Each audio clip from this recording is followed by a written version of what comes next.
Orobiotics Aqua Nitrifying with Odor Fixing Probiotics. Ayan. So napakaganda pa niya, no? Hindi bumabaho ang ating tubig.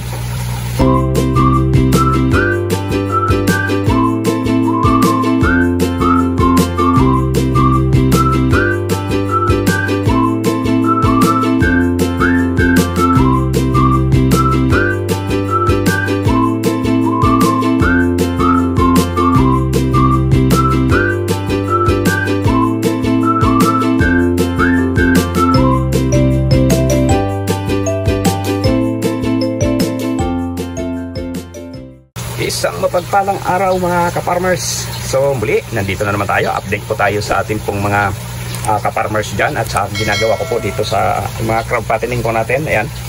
Bali magtitimpla ako ng Orobiotics Aqua Nitrifying with Odor Fixing Probiotics. Ito po yung ginagamit ko rito. Mula po nung gamitin ko ito, talaga namang napakahusay po nito, no? Ito po ay good bacteria, no? Ganito po karami, makabilis magparami ng bacteria, 24 hours lang po, no? Makakapag-produce po tayo ng mga million of good bacteria po ang may po-produce po natin. So since na ito ay parang mahigit sa buwan ko na nilagyan ito nito, tapos ang ginagawa ko, maintenance na lang ng Orobiotics pa rin po, no? Yung panghalo sa pagkain. Pero since na tayo ay tubig, no? Ras tayo, alimango. So hindi ko na po binababad sa maintenance ng Orobiotics yung ating pagkain, kaya direkta ko pong inilalagay dito sa tubig. Okay, so ang ginagawa ko lang po, meron naman pong meron itong instruction kung paano siya gamitin. Pero ngayon ang ginagawa ko, tansyahan, no? Tapos iniba ko yung sistema dito kasi sa kanila tinutunaw muna. Yung sa akin, diretso na siya rito. Dito ko na po siya tinutunaw. Okay, dito ko inilalagay, tapos diyan ko na rin po pinapa 24 hours, diyan ko na rin sila pinaparami. So bali ganito lang ang ginagawa ko. Ito mahirap kasi mag-isa lang ako, wala akong videographer. Ayan, ito lang po ang ginagawa ko rito. Meron tayong takalan, kasi ang nakalagay dito talaga is 350 grams para sa 1 litrong tubig. Ayan o, 1 litrong tubig, ano po, para sa 350 grams. So ang ginagawa ko ay ito, ilang litro lang naman ito, no? Siguro mga 2 gallon lang siguro itong tubig na to. Bali ang ginagawa ko rito ay bali 5 ganito lang, 5 scoop nito, napakaliit. Ewan ko kung ilang grams ang laman nito. Ayan. So tapos nilalagyan ko nga po yan ng tawag dito ng pagkain naman ng ating mga good bacteria, which is yung molasses. Okay? Ayan, so 5 scoop lang. Yeah, powder lang po yan. Ayan, ganyan lang. Isa. Tapos tutunawin natin. 4 nga lang ang gagawin ko, 4 lang. Masyadong marami. 2. 3.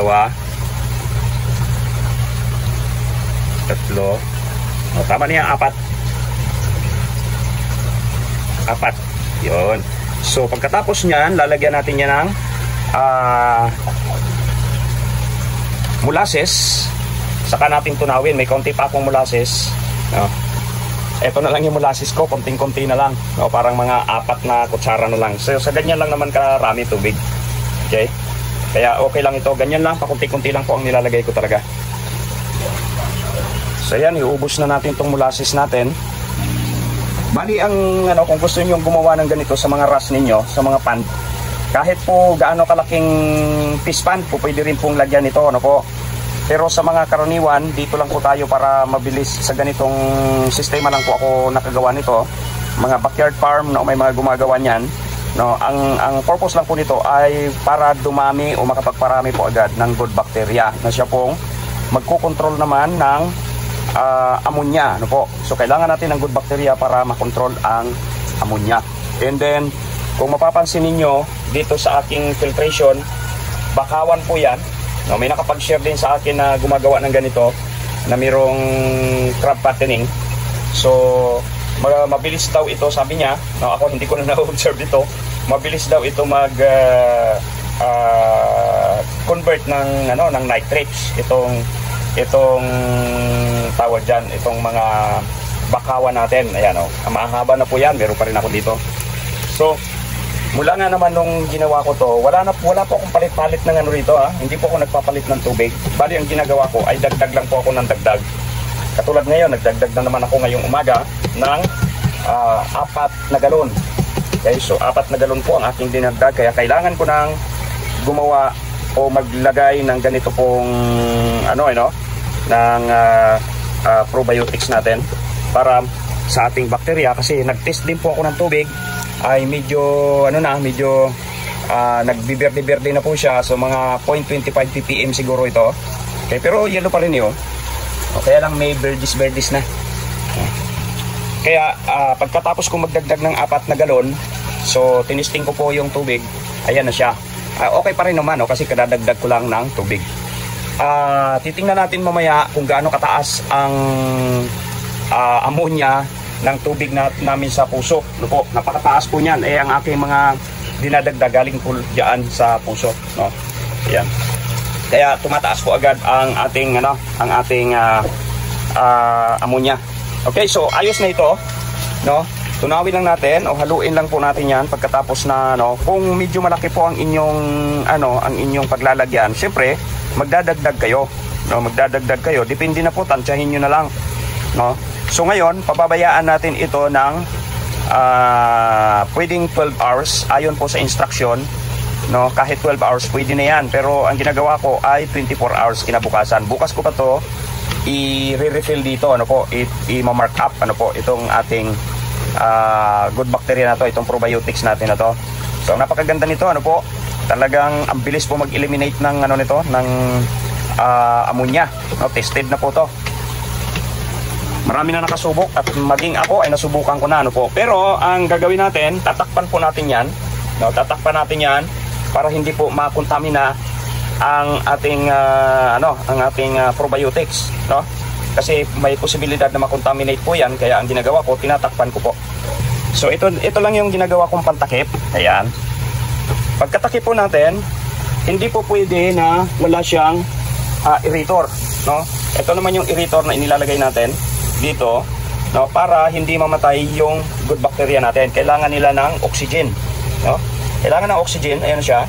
Okay? Kaya kailangan natin ng oxygen. So ganyan lang po ang gagawin habang ini-stack natin itong kinocultivate natin ang good bacteria, ay lalagyan mo ng oxygen. And then 12 hours pwede na po yan, no? 12 hours. Pero sa mas magandang resulta ay 24 hours po. Tapos tatakpan ko lang yung mga butas-butas, no, para lang po hindi makontaminate yung ating probiotics na ginawa, no? Yan, takpan lang natin. Okay. So ganyan lang. So okay na po siya, kahit papaano secured na yan. Okay.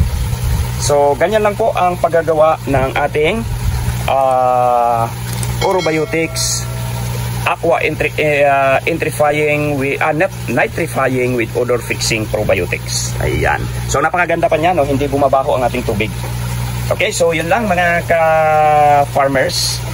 At God bless po. Sana po ay wag nating patuloy po ninyo suportahan ang aking munting channel. Napakalaking bagay po niyan para sa akin, no, sa nag-uumpisang katulad ko, po. So please don't forget to subscribe, like and share po, no, sa ating mga video, and yun lang. God bless po. Bye bye.